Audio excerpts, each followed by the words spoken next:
Para pastor, kaum religius, dan umat yang terkasih dalam Tuhan kita Yesus Kristus. Surat Gembala Prapaskah kali ini terkait erat dengan perayaan sinode yang kita jalani bersama. Mulai dari pembukaan dengan perayaan Pentakosta pada bulan Mei 2024 hingga 2 Februari 2026. Dengan tujuan utama menentukan arah baru Keuskupan Jayapura bersama saya sebagai uskup pertama orang asli Papua. Langkah yang diambil sebelum menentukan arah baru adalah mengevaluasi buku visi misi yang lama, yakni membangun gereja mandiri yang misioner yang pernah dicanangkan dan diterapkan pada masa penggembalaan Uskup Keuskupan Jayapura, Monsinyur Leo Labalajar OFM.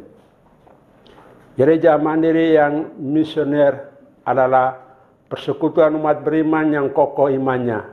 Anggotanya saling mendukung dan aktif berperan dan bertanggung jawab atas berbagai aspek kehidupan dan untuk mewujudkan kerajaan Allah di dunia.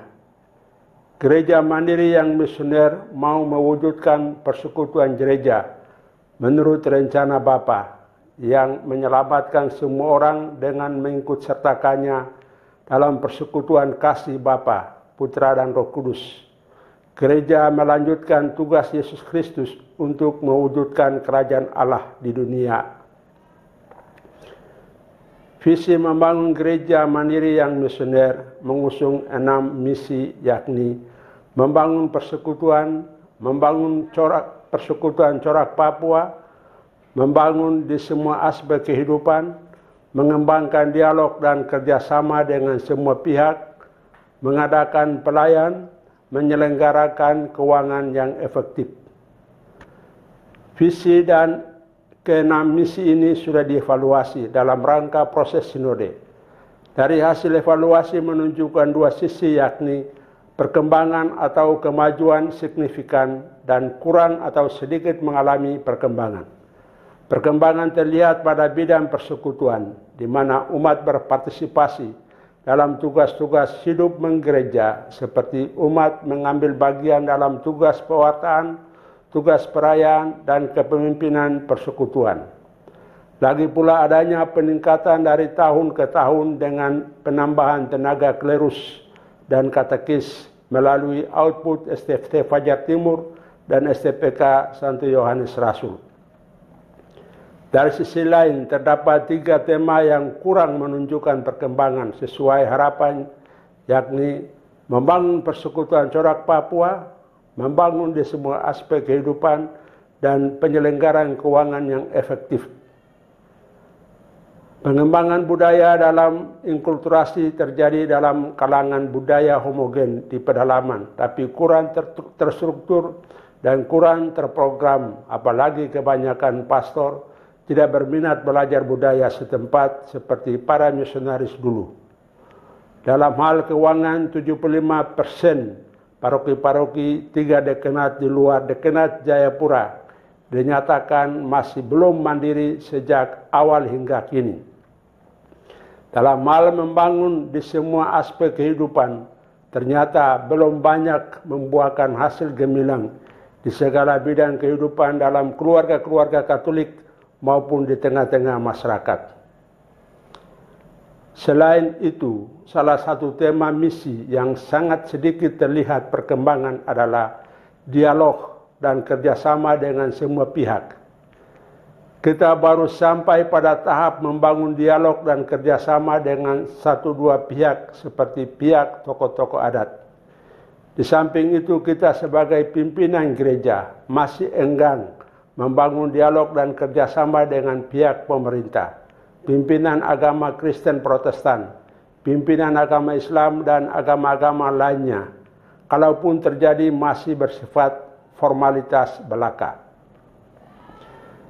Satu hal yang perlu kita perhatikan selanjutnya sebagai berikut. Yang berkembang baik dalam 6 misi selama ini perlu kita tingkatkan. Tapi hal-hal yang masih kurang terutama pada aspek misioner hendaknya kita refleksikan bersama selama masa Prapaskah agar dengan cahaya Paskah Kristus kita dapat memperbaharui dari kekurangan yang ada. Kita juga bertanya pada diri kita masing-masing sebagai pastor, petugas pastoral kaum religius dan umat awam. Dari sisi kita sebagai aktor, tentu saja kita perlu melakukan pembaharuan diri untuk berjalan bersama dengan visi misi baru pada masa pengembalaan Uskup baru Keuskupan Jayapura. Para pastor, kaum religius dan umat yang terkasih dalam Tuhan kita Yesus Kristus. Pada masa penggembalaan Uskup, Monsinyur Januarius Theophilus Matopayo telah menetapkan visi dan misi baru melalui prasinode pada tanggal 27 Januari sampai 2 Februari 2025, yakni terwujudnya gereja misioner yang mandiri, partisipatif, solider, dan terlibat di tengah masyarakat. Dasar teologis dari visi gereja misioner adalah Gaudium et Spes. Kegembiraan dan harapan, duka dan kecemasan orang-orang zaman sekarang, terutama kaum miskin dan siapa saja yang menderita, merupakan kegembiraan dan harapan, duka dan kecemasan para murid Kristus juga. Sebab persekutuan terdiri dari orang-orang yang dipersatukan dalam Kristus, dibimbing oleh Roh Kudus dalam persiaran mereka menuju kerajaan Bapa, dan telah menerima warta keselamatan untuk disampaikan kepada semua orang. Gaudium et Spes butir 1. Paham dasar yang ingin dicapai adalah gereja misioner yang solider dan terlibat di tengah dunia. Visi ini memuat dengan cukup kuat fokus misioner dan keterlibatan di tengah dunia. Misi tidak diartikan sebagai pewartaan Injil ke tempat jauh dan mengulangi apa yang dilakukan para misionaris dulu. Misi berarti dialog dengan dunia, mewujudkan imannya di tengah dunia. Bahkan bisa dikatakan bahwa gereja dibangun di tengah dunia. Dunia adalah gerejanya. Dari dunia, gereja menemukan dinamika, roh, konten pelayanannya. Keterlibatan di tengah dunia mempengaruhi cara berpastoral, kualitas pelayanan dan pembentukan struktur.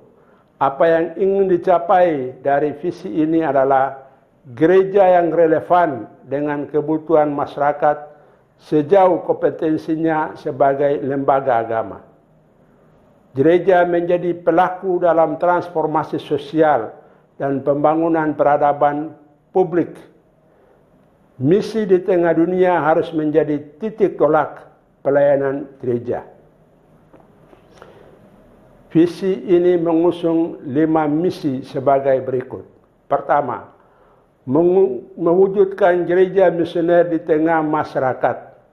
Karya-karya yang akan dikembangkan di bawah misi meliputi berbagai aspek pembangunan sebagai berikut.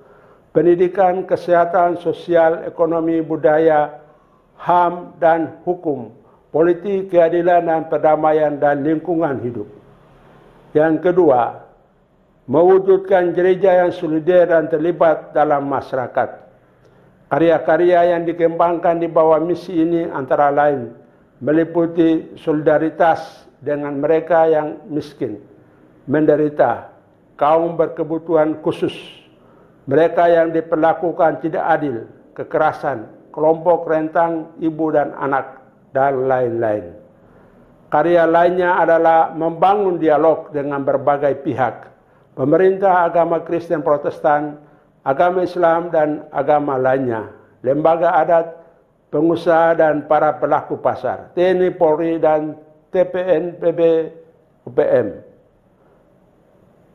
Misi yang ketiga, menata persekutuan gereja berorientasi pada misi melalui persekutuan yang mencakup penguatan komunitas, kitab suci, katekis, liturgi, dan pengembangan, persekutuan teritorial, keluarga, komunitas basis gereja, paroki, dekanat, dan keuskupan, persekutuan kategorial dan unit karya, sekami dan OMK, kelompok religius, kelompok awam, dan unit karya keuskupan.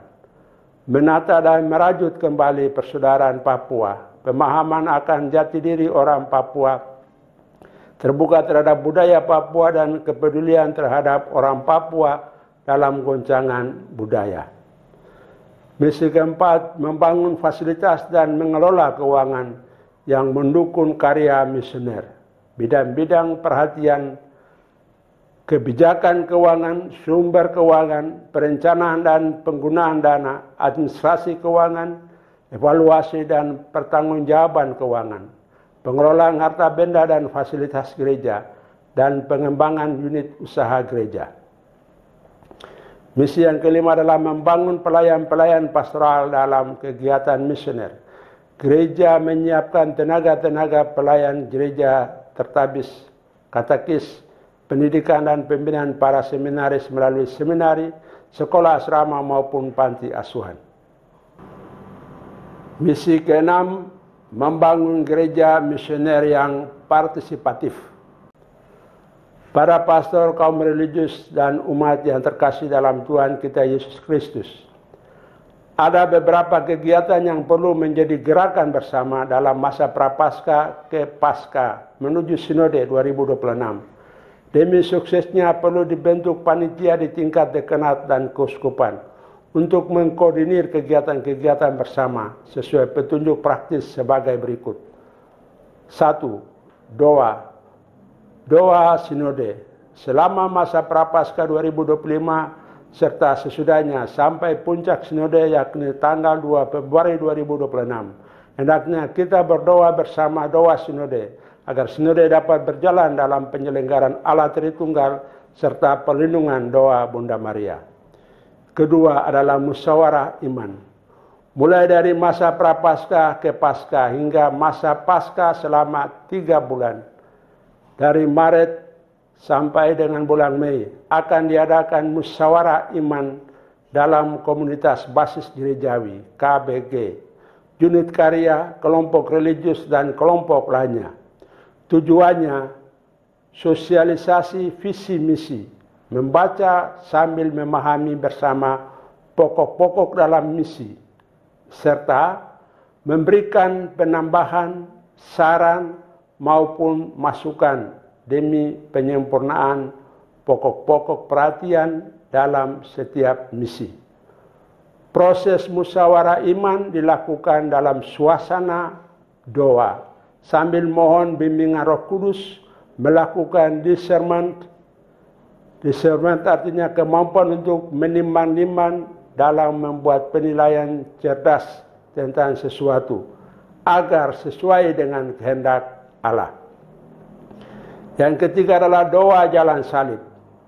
Selama masa Prapaskah kita terus mengikuti doa jalan salib untuk mengenangkan kisah sengsara Tuhan kita Yesus Kristus yang rela sedia menanggung banyak penderitaan sampai wafat di kayu salib hingga dimakamkan dan bangkit pada hari ketiga serta naik ke surga.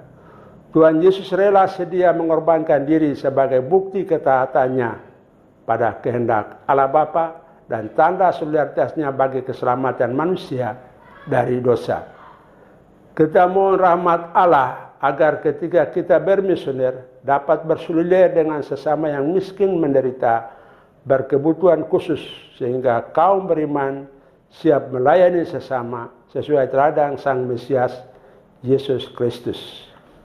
Yang keempat adalah ibadah tobat dan sakramen pengampunan dosa. Masa Prapaskah merupakan saat setiap orang kembali melihat kembali kerapuhan dirinya sebagai manusia, karenanya sangat membutuhkan kerahiman Allah yang mengampuni dosa-dosa manusia. Setiap orang diberikan kesempatan untuk menerima sakramen pengampunan dosa atau rekonsiliasi. Sudah lama umat kurang tertarik dengan menerima sakramen pengampunan dosa. Maka para pastor perlu melakukan sosialisasi dengan baik kepada umat agar adanya ketertarikan dari kalangan umat terhadap sakramen yang satu ini. Bagian yang kedua adalah perayaan atau selebrasi. Pertama adalah perarakan salib Sang Damiano. Saya secara pribadi mau mengajak umat di keempat dekenat agar melakukan perarakan salib Sang Damiano, karena salib ini mengandung makna spiritual. Ketika Fransiskus berdoa di depan salib itu, ia mendapat perintah dari Tuhan Yesus untuk membangun kembali gerejanya. Para Fransiskan menghormati salib Sang Damiano sebagai simbol misi mereka dari Tuhan. Keuskupan Jayapura yang dibuka oleh para misionaris Fransiskan ini mau diteruskan karya pelayanan dengan bervisi gereja misioner yang solider dan terlibat di tengah masyarakat dalam penyertaan Tuhan Yesus. Yang kedua adalah misa syukur. Setiap dekenat diminta merayakan sinode dengan misa syukur kepada Allah Tritunggal yang selalu menyertai umat Allah dalam pesiaran di dunia menuju ke rumah Bapa. Misa syukur dirayakan baik di pusat dekenat maupun di Keuskupan Jayapura dengan melibatkan umat dekenat Jayapura dan utusan dari 3 dekenat lain pada saat penutupan sinode 2 Februari 2026. Yang ketiga adalah resepsi. Sinode di setiap dekenat perlu juga dirayakan dalam satu resepsi dengan mengundang pihak pemerintah, pemimpin agama Kristen Protestan, pemimpin agama Islam dan agama lainnya, tokoh-tokoh intelektual, tokoh-tokoh adat, tokoh-tokoh perempuan, tokoh-tokoh pemuda, dan lain-lain. Resepsi akan terjadi di pusat dekenat dan di Jayapura dengan melibatkan umat dari 4 dekenat. Yang keempat adalah perarakan Bunda Maria Corak Papua untuk segala bangsa. Hal ini akan diatur kemudian. Bagian yang ketiga adalah aksi-aksi. Dalam rangka Prapaskah maupun Paskah menuju ke sinode ada beberapa aksi. Yang pertama adalah aksi puasa pembangunan. Sebagaimana biasa setiap orang mendapat kesempatan untuk memberikan atau menyumbang dana aksi puasa untuk membantu sesama lain yang miskin, menderita, dilanda bencana, berkebutuhan khusus, dan lain-lain. Kedua adalah aksi sosial. Selain aksi puasa di setiap keluarga atau dan kelompok hendaknya pada tingkat paroki perlu melaksanakan aksi sosial. Misalnya donor darah, mengunjungi lembaga pemasyarakatan, panti asuhan, kampanye anti miras, tolak aborsi, penanaman pohon, dan lain sebagainya. Yang ketiga adalah aksi geser.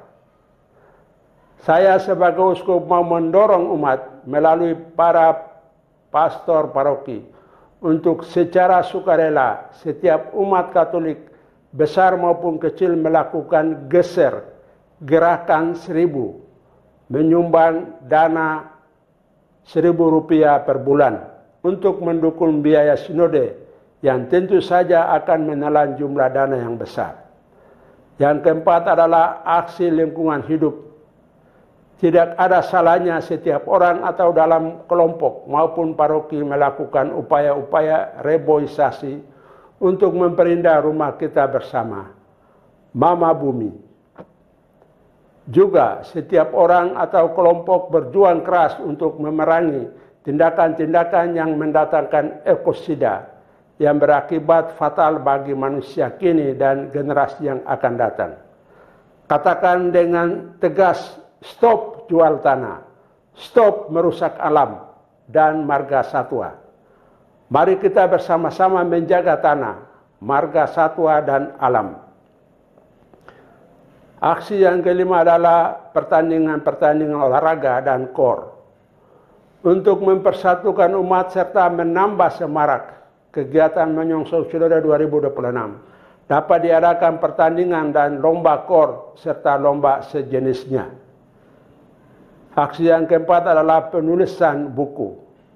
Kepada sejumlah orang akan diberikan kesempatan untuk menuliskan pikiran mereka di bawah judul Gereja yang Memasyarakat. Secara konkret akan diberikan petunjuk oleh pihak yang bertanggung jawab.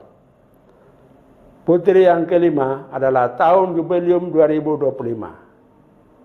Vatikan memberikan kewenangan penuh kepada keuskupan untuk menunjuk sejumlah tempat ziarah yang dapat dikunjungi umat selama tahun jubileum dengan tujuan meningkatkan mutu iman dan melakukan pertobatan.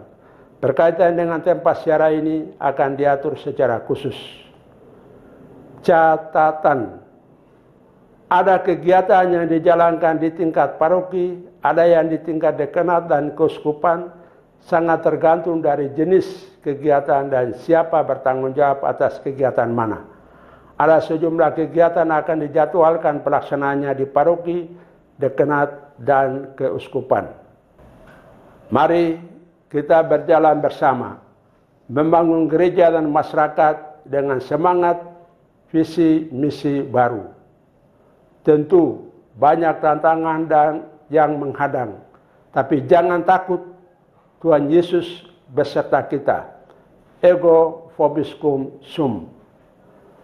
Selamat menjalani masa prapaskah, agar dengan Paskah kita bangkit bersama Yesus Kristus menuju Sinode 2026. Kita sukseskan Sinode 2026 bersama panitia Sinode, termasuk tim OC dan SC, demi kemuliaan Allah dan pelayanan bagi umatnya.